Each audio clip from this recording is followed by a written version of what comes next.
This is the Post Shift Podcast, a raw look at the hospitality industry. Welcome to another episode of the Post Shift Podcast. Of course, I'm your host, Shawn Soole. This week's shot, I wanted to change it up a little bit because I know I always give on Tuesdays my little life advice or industry sort of insight, but I kind of wanted to chat about podcasting because obviously I podcast 4 times a week now, and that's kind of a lot. Like I podcast like 4 episodes a week, and so I wanted to sort of give you the quick rundown on how I do this and how I make it as easy as possible for me. So this is pretty. I've done a lot of mistakes since I started the podcast. I'm coming up onto my 100th episode in the next couple of weeks, which is a really big deal for me. Which means I've done like 2 episodes of like I should have done my 100th episode a while ago, but being Singapore and so on and so forth. But 100th episode fairly shortly. Recently, I redid all the descriptions for my podcast, put tags on all my videos, redid all my YouTube videos, uploaded those all onto my blog. Like it's been an extensive process to get to the stage where I think that I'm starting to get some leeway. Like in the last 24 hours, I had 300 listens, and I had no idea how that happened. So 300 listens in a space of like 36 hours. It's been insane, but it's not the point. But I made a lot of mistakes in the beginning. I bought a whole bunch of equipment I didn't need. I bought a whole bunch of equipment that's now sitting in my cupboard over here. So I kind of wanted to break it down, show you that it's not too difficult. The only thing I can say is that you've just got to start doing it. There's no like, oh, I need this or I need that or I need this and that and whatever. Like you just got to start really just getting into it and doing it, because you can chase perfection, but it's just not going to happen like at all. Like unless you start hiring people and stuff. To start off guerrilla style, you just got to get to it. So, let's get into it. So, one thing I got, and I'm filming on one of these right now, is I just got one of these little cameras. I think it cost me like $99 on Amazon. $99 on Amazon. Microphone, video. So, why is this important? So, what I do for my Tuesday podcast, which I'm taping right now, is I take the video that I've done and I strip away the audio that I've recorded for the episode, and that's what I use for my podcast. Super simple. I'll get to which programs I use fairly shortly, but it's always easier to strip. Now, if you remember some of my early episodes, I had the camera over here, and I used this unit. So I'm going to just pull this over right now. So this is my Behringer podcasting unit. I think it costs about $200. The reason why I still use this quite a lot is that it does all my intros. So all my like fun little editing and stuff like that, it does all my intros. So I have one microphone, my mixing board, and headphones. This is for when I do my intros to my weekly podcast on Fridays. And so I take the audio. Actually, I don't take the audio from that for Fridays. So this is what I use for Tuesdays only. I'm actually also taping on my iPhone right now. So I got a nice little stand that I use for my iPhone recording. And I put my iPhone right beside my camera. So I'm just doing that right here. So right here. And so I'm actually taping an IGTV right now, as well as this video. So this video on my video camera goes up onto YouTube and Facebook. This one on my phone, I edit that on an app called Splice, and I put that up on my IGTV. And so I do this for my BC Spirits as well as my Tuesday post-shift shot. And so I always have IGTV videos once a week. So that gets edited, put up on IGTV. Splice is a fantastic app on your phone or on your tablet that you can add like entry screens, and you can download your music so you can keep your tones and everything. So that's for Tuesdays. Now, when I started my podcast, I wanted to do I did a couple of different sort of entries or intros, but now I've got my standard intro, which I go to Google Music. I think it's Google Music. Yeah, it's Google Music, and they do license-free music downloads, and then it's like music for like chill, and like you can just pick up whatever you want, and then you just voice over that. And I'm going to get to that in a moment. So for my Friday podcast, I have 2 pieces of equipment that I use. So I've got my blue bulb.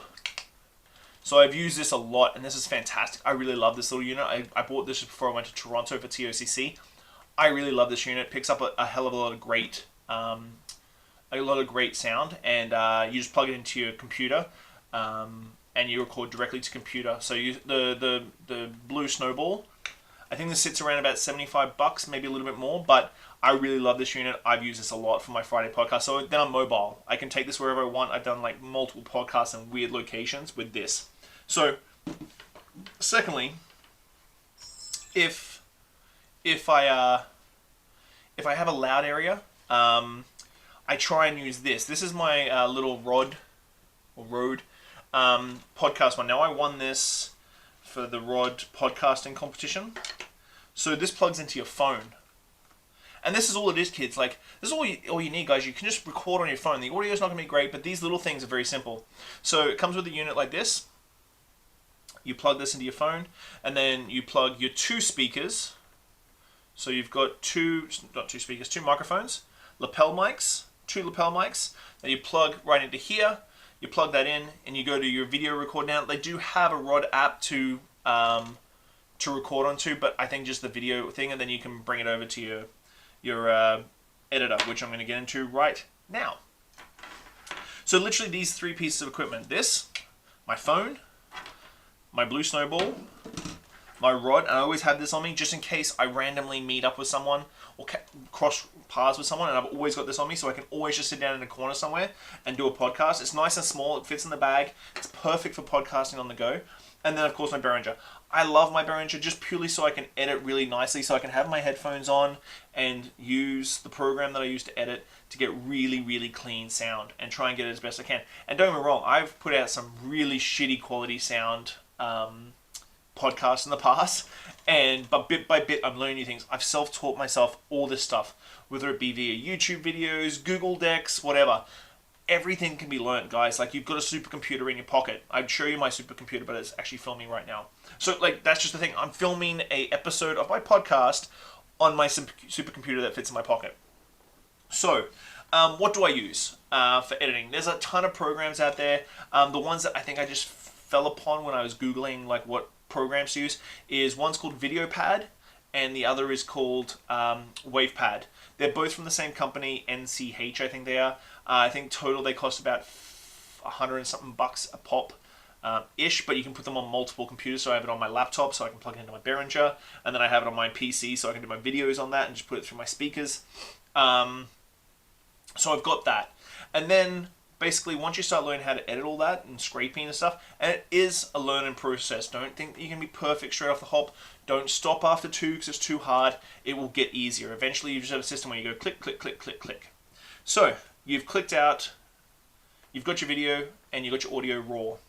So you add your intro and your extra. Now for my extras, I do thanks for listening, something like that at the end of it, just so that it's sort of like, go subscribe, go rate me, do whatever you want people to, like, the last thought you want people to have in their head. I do that. I also make some 1920 by 1080, whatever the aspect ratio is for YouTube videos, usually the same for Facebook. I do my logo and everything for that, which is like the Post Shift podcast. I do that, so I've got a little JPEG for that, and I can move all that over.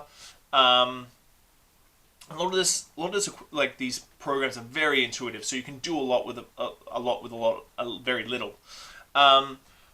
So once you've got everything done, it's saved. So I use Anchor.fm. Sign up, build out your profile, and then you start uploading, and you write a little description, and away you go, basically. So once Anchor starts really rolling with you, they'll actually distribute to all 9 platforms. So Stitch, Apple Podcasts, Spotify, all these things. They'll put it all out for you. So it's really good that you've got a one-stop shop. It also shows your basic analytics, so how many listens you've got, what your audience size is, so on and so forth. But when I say do your Anchor thing, do your little blurb, which is you writing, but then I also have a Word doc that has like a long form, like, join me every week while I talk to this person. Go and check it out on your post on whatever app you listen to.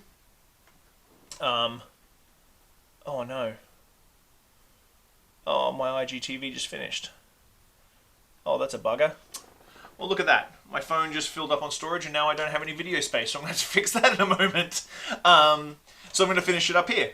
Well, that's just a bummer. I've just shot myself in the foot with that one. I get it. Thank you, iPhone. So I have a little long form which I cut and paste over, which is like my social media tags and all that sort of stuff, and I put that across. I also make sure that I have a season and an episode, which I've been very conscious of in the last couple of weeks because it was a little bit missy-mashy. That's mainly for the consumer, because when you go look at your podcasts, it doesn't show you the same way that it shows to the consumer. So always keep in mind your fan base.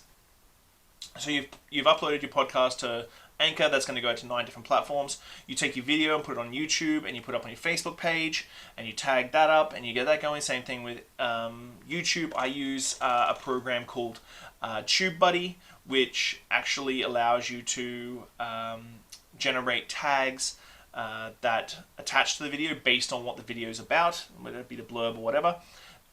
It is about $30 a month, which is a lot, but my videos have got substantial more viewership in the last week since I started using that program than they did before.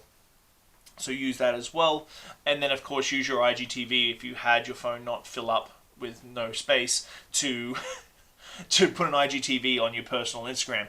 All these things build your brand up and push people towards it. So my thing with my podcast is I put it out in multiple different formats. So I put it in IGTV, YouTube, Facebook, and audio. Everybody has a different way that they want to consume your content. So just put it all out there in all platforms, all ways, because you want to take it to the least possible resistance, whether it be LinkedIn, whatever. The least possible resistance to get the information that you want to put it out, because people want to watch YouTube. They want to see that splash or that suggested video. Some people want audio because they listen to it while they're walking their dogs, like I do. I listen to a ton of podcasts. So once you've done all that, then you can start rolling. Now, next thing up, which is the most important part, if you start this, continue this. You have to plan out a schedule. Now, you don't have to plan it out to be regimented and crazy, but if you want to do a podcast once a week, twice a week, 3 times a week, however many times you want it has to be consistent. Once a week, twice a week, 3 times a week. Because consistency is key. If you want to build your viewership, it needs to be it has to be the same day, same time, every single week.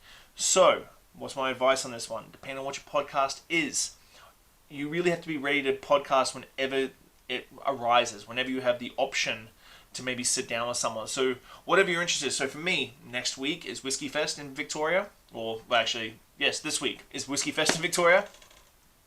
So for me, I've planned out my whole week based around doing podcasts with as many different people as I can. Why? Because then I get multiple weeks worth of content, and that is a very, very big deal. And so you've got to sort of always be mindful of sitting down with people coming to town, you traveling, always have your equipment on you. I know it seems tedious, but if you want to do this properly, do it properly. You do not need to do a podcast the week of that goes up the week of. I do it for the post shift because sometimes my Tuesdays are sort of off the cuff, whatever. But when it comes to your big interview ones, if you're doing big interview ones like me, plan it. Put down 5-10 episodes a week. 5-10 weeks worth of episodes. You can do all this in Anchor. You can do it all on YouTube now. You can schedule stuff for YouTube. So you can really do a hell of a lot over a long period of time. So for Toronto Cocktail Conference last year, I did 13 episodes in 2 days.